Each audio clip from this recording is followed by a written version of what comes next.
That was absolutely embarrassing from Arsenal. And you know, it's so rare that I rock up and I talk about being embarrassed as an Arsenal fan, because I always think, how bad can a team be to really feel embarrassed about them?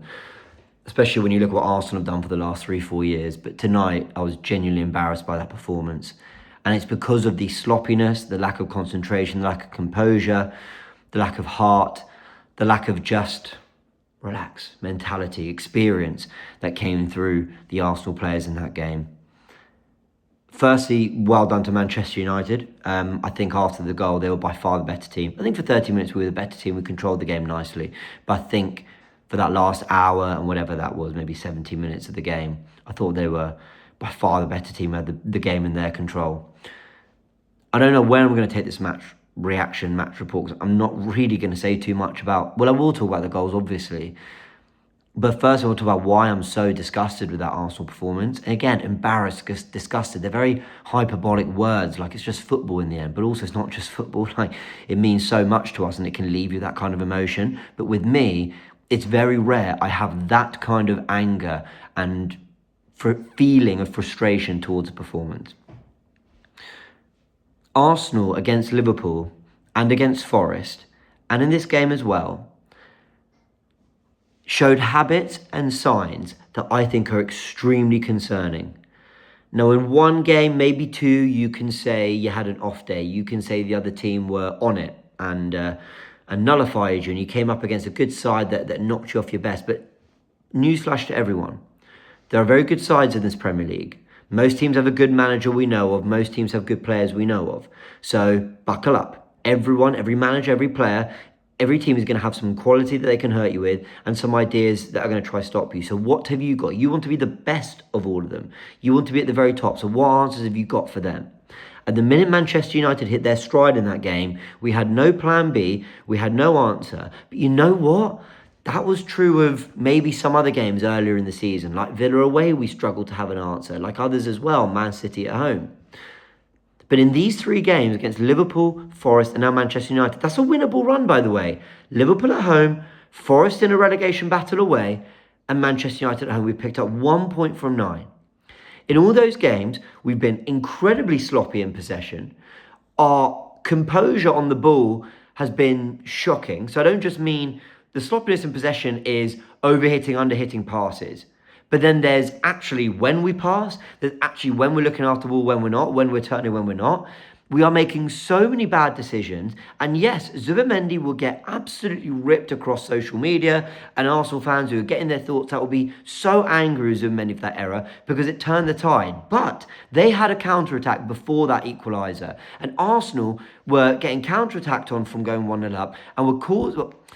There was an element of self-sabotage in everything we were doing because we had no control. And I'm sorry, Arsenal fans, if someone comes to you and talks about mentality of this team, talks about how they got the know-how to get it over the line, you can't argue with them. You can't until we've done it. And even in our pomp this season, I was on TalkSport, I was other places, and people were throwing the mentality question at me. And I said, well, look, we won't know till they get over the line. But at the moment, things are looking quite good. Well, now there's genuine cause for concern because the errors in the Liverpool, Forest and United game were down to mentality and lack of approaching the game the right way.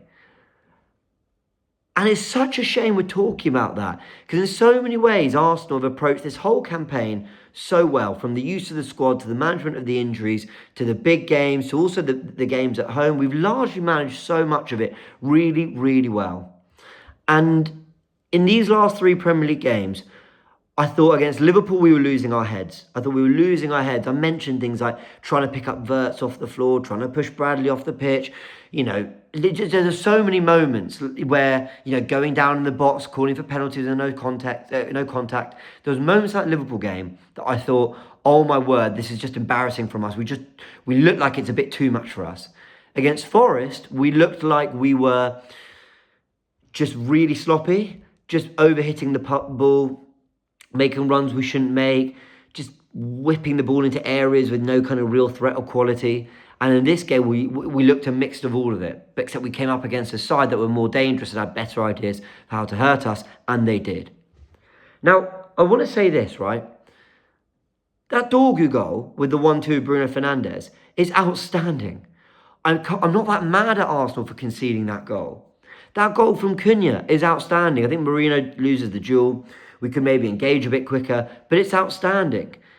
Now, if we'd drawn that game 2-2, and those are the 2 goals they'd scored, I'd still be frustrated, but I think, my word, I mean, United haven't really been in it, and those are the 2 goals they scored.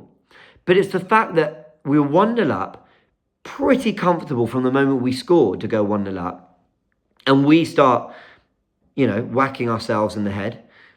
You've seen that meme, haven't you? With someone walking, and then someone behind him hitting himself on the head, and there's an Arsenal crest above both. We hurt ourselves. We are self-sabotaging. We cause our problems. It's shocking from Zubimendi. Like, it really, really, really is poor. We let them back in the game. And from that moment on, though, we never recovered as a side. We never recovered mentally. Shocking pass from every single one. I can remember one from Gabriel, from Saliba, from... I thought Nketiah had a pretty good game, actually. From Timber, from Saka, from Rice, from Zubimendi, from Eze, from Ødegaard. Shocking Ødegaard. We'll talk about the subs in a sec. Everyone. Madueke, when we made it 2-2 and we're about to go have a go, and he just runs it off the pitch. He did that twice, I think. Overhit pass to Ben White. It's just shocking. But I'm not going to go in on Madueke. There's so many players who are worse. We're going to talk about Ødegaard. We're going to talk about the good and the bad from Saka in this game. Jesus was awful. And we'll talk about this more in our player ratings when we go live later. But every Arsenal player looked mentally like it was a stage, and I really hate saying this, they looked like mentally it was a stage too big for them. Manchester United at home, under the lights, City have just won, go put yourself 7 clear again. It looked like it was a stage too big. And that is the most frustrating thing. If a manager outdoes you tactically, that can happen. Newsflash, Arsenal have been the best team in the league this season, so everyone is trying extra hard, and they're not thinking about just what they're going to do on the ball. They're going to think meticulously about what they do off the ball to stop you, so it can be difficult. Cool. That can happen. They score some screamers. That can happen. It's frustrating. I'm not saying it's acceptable. I'm not saying for a 3rd game in a row it's okay to drop points. But I'm saying there's an element of, okay, cool, those are hurdles we can expect. Now, what can we do to overcome them? But we're not even worrying about overcoming those hurdles because we're adding extra ones on top of them. We're going, oh, by the way, we look shit scared on the ball and we're making the wrong decisions. Oh, by the way, in transition, we're slow and sloppy and make the wrong decisions when the space is open. We overhit, underhit passes. Oh, by the way, when in settled possession, we're giving the ball away and allowing them turnovers. So suddenly we're running backwards and we look a mess and we look open defensively. And I could look at Arteta. I could. Maybe the attacking patterns haven't been coached well enough. Maybe that's true. Maybe there's a degree of handbrake on. There's a degree of settled play first, rest defence first, shape first, and it gets in the way of our best attacking football. That might be true. And in fact, I probably think that is true to a degree. But oh my word, does he cause Declan Rice and Saliba to mess up that counter-attack when it should be squared to Bukayo Saka? And even if it's blocked, at the very least you cause some chaos. You might win a corner. Does he ask wingers to run it off the pitch? Does he ask our strikers to have awful first touches? I don't know. He signed them, so maybe he is to blame. I don't know. Everyone was so off it. So off it today. Martin Ødegaard, one of 4 players subbed off in the 57th minute, I think it was. Now, I could understand Nketiah because of the injury. I can understand the injury he had before. I can understand Zubimendi. I can understand Trossard. I thought he started really brightly. First 30 minutes he was brilliant, and he completely was out the game. And I can understand Jesus. He was terrible. But Martin Ødegaard, I really wanted 24-25 to have just been a bad season for him, in which he wasn't looking his very best because of injuries, and he struggled to find form. And he couldn't be rested and rotated because, when Aeri wasn't given the minutes, we had other injuries in other positions. And he just had a bad year. I wanted it to just be a bad year for Martin Ødegaard. But outside of looking quite good before his injuries, and then looking really encouraging against Brighton, Villa and Bournemouth, I think he's been, as our captain in a title race, I think he's been shocking. Absolutely shocking.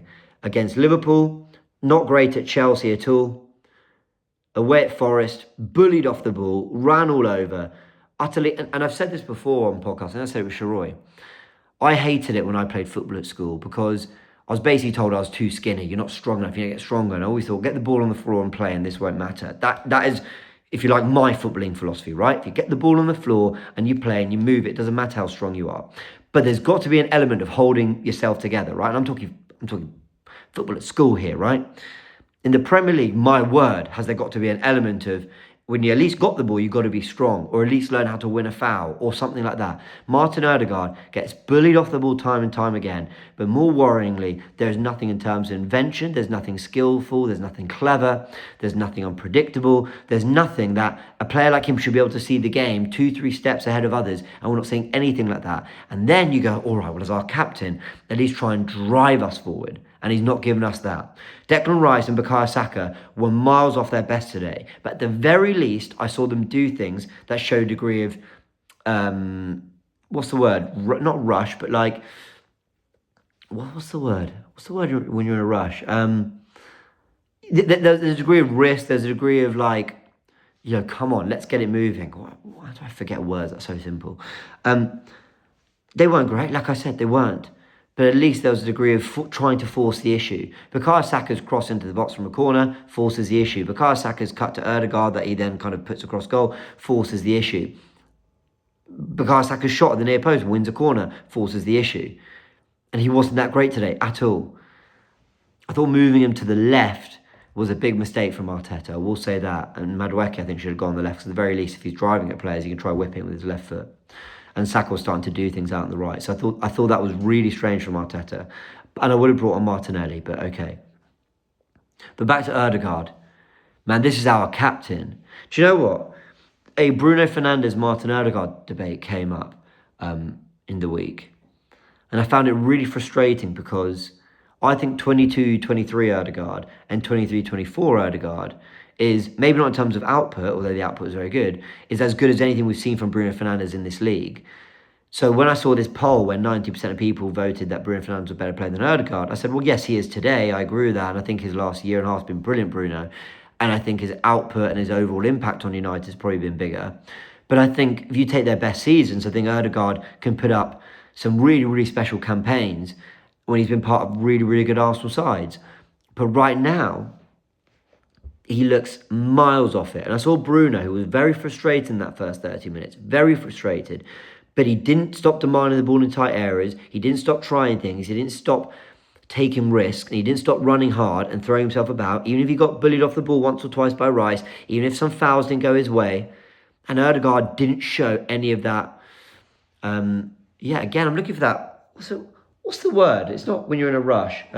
Urgency. Thank you. Thank you. Urgency. Didn't show any of that urgency whatsoever. Did the team really? But come on, our captain, man. Our captain. I think I've been going on about Odegaard for a while. I've been going on about Odegaard for a while in this video. I think Odegaard's going to lose his place. The problem is, did Eze do a lot? Absolutely not. But I think at least with Eze, he might give you something like what you got against Inter Milan. I think there's a real chance Odegaard loses this spot, and I think he'd be deserving so. For what he's largely given us over 14 months of football, although I acknowledge there have been 1 or 2 months miss or injury there. Miles off it. And you do expect better of the captain. You fundamentally do. However much that role might have changed in modern football or not, you fundamentally expect more. Gyökeres came on and was a bit more of a handful, but didn't really add anything. And I suppose all this comes down to the tire trade. Who was good? I think Saliba was good. That's about it. I think everyone else was miles off it. I think Rice tried, but yeah. In terms of the title race, everyone, this result is the most damaging that we might have had all season. Because I think it's the first one in which you sit there and go, you can't explain it. If we look at every other dropped point, City at home, Liverpool at home, that can happen. Liverpool away, Villa away. Yeah, I mean, that can happen. Late goals, good strikes, yeah. Forest away, yeah, tricky side to go to. Sunderland away, yeah, City drew there. Like, you're going to collect some shaky results across the season, however good you are. I remember City when they went toe-to-toe with Liverpool in, I think it was 18-19, and they won the title on the final day. I remember around Christmas, I think they lost 3 games out of 4. So 4 games in a row, 3 of them they lost. So it can happen. And that is one of the great City sides under Pep Guardiola, won a second in a row, who I think got to 96, 7 points something. Maybe 93, I can't remember. So you can absolutely be a great side and have a mini run like this. But I think what's really concerning from an Arsenal perspective is that the trends in these bad performances have been slowly building up to this point, and then getting to a point where actually there is fundamentally a tension in every pass. There is an overthinking of every action, which means an extra touch. And when you take an extra touch, you give an extra second for the opposition to get back. And split seconds and small percentages matter so much in football. And Arsenal aren't showing any of that natural instinct, endeavour. We're playing like a side who, well, either we're nervous, either we're stressed, either it's getting on top of us, or we're arrogant. And either one's concerning. I saw some people tweeting, and let me say I've got a lot of respect for a lot of the journalists in the Arsenal space, and they do a very difficult job covering the club, trying to report on things accurately, but also trying to sort of be balanced and fair and not really get caught up in the fanfare and everything. But I saw some people saying that the Emirates Stadium needs to relax. Let me make my position really clear on this. The Emirates Stadium isn't tense because we're not winning a game of football. Arsenal fans, whatever you might think about certain online fans and how we carry ourselves or whatever, Arsenal fans are not entitled, bratty, angry fans. The Emirates Stadium, largely, it takes a lot for them to turn on a team and turn on an adventure or whatever, and to sit there crossed arms with expectation. The reason Arsenal fans are getting tetchy and frustrated, and some people came at me after Forest and said, oh, James, you're part of the problem, overreacting, blah, blah.